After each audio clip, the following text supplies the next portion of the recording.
Hi guys! Magandang gabi! Ngayon pala ay ako'y magmi-mini vlog. At ang gagawin ko pala ngayon ay maghahanda ng makakain. So ngayon guys, kukuha tayo ng kanin. Lagi talagang maingay yung aso namin, lalong-lalo na kapag kakain na kami. Ako pala yung maghanda ngayon ng pagkain kasi busy pa sila lola at lolo. Sinipag pala ako ngayong araw mag-vlog. Kasi wala kasing magawa dito sa bahay, kaya napag-isipan ko mag-vlog. After ilang months, ngayon lang ulit ako nakapag-vlog. Kaya mag-vlog ako para sa inyo.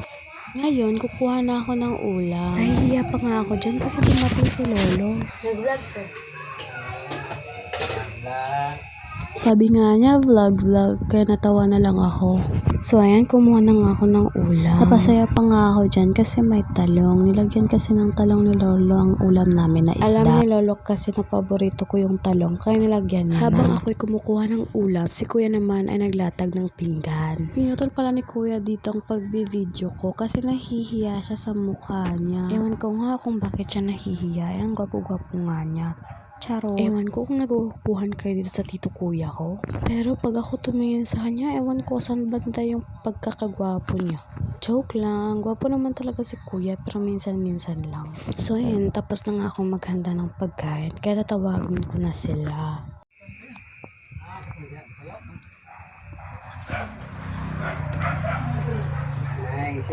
Ngaon na. May naghatid pala ng ulam dito sa bahay at saka yung sweldo ni kuya. Taka kayo kung bakit may ulam din.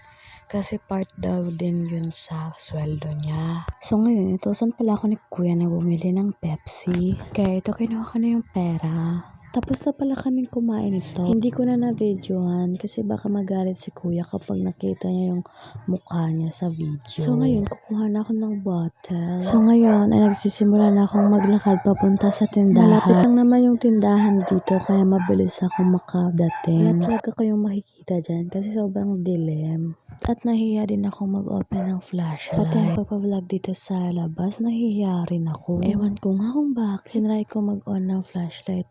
Kaya lang enough ko kagad. Nahihiya talaga akong mag-vlog sa labas. Kaya ito, malapit na ako at andun na nga yung tindahan. Ayaw ko talaga noon bumili sa tindahan pag gabi kasi sobrang layo. Lalong-lalo na kapag maaraw kasi sobrang init. Buti na lang may nagtayo dito sa malapit. Ayan, nakarating na ako. Nahihiya pa nga ako dyan eh. Mahihain talaga ako pagdating sa labas. Alit ko, Pepsi te. Pinaba ko kaagad yung phone kasi nga nahihiya ako. Habang ako nagbe-video dyan, tingin-tingin talaga ako sa may-ari. Ayan, pauwi na nga ako.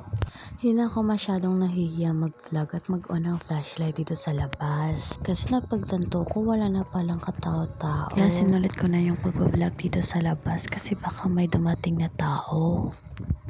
Ito na siya, oh. Nakainom na ng Pepsi. Nakapag 0.5 pa.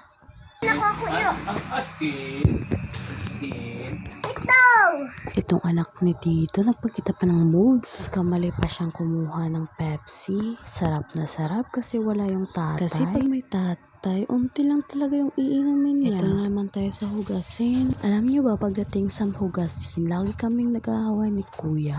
Lagi talaga namin pinagtatalunan yung hugasin kasi lagi na lang ako. Kaya minsan, lagi siyang pinapagalitan.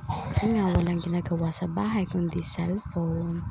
Hindi talaga ako nagka-crush, pero itong pinggan crush na crush ko kasi lagi kaming nagkikita. May crush pala ako, pero yung nasa malayo, yung Enhypen ba yun? Akala mo talaga hindi kaya yung Enhypen, adik na nga.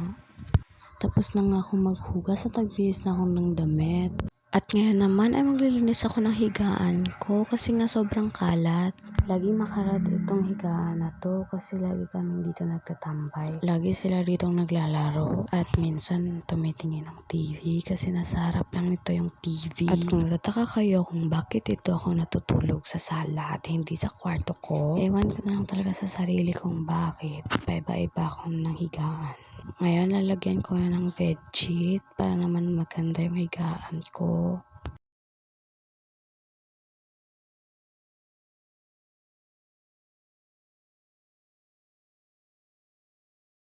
So, ayan, tapos na nga. Tayo na nga ang aking higaan. At ngayon, matutulog na ako. Kaya off ko na yung lights. Bye-bye!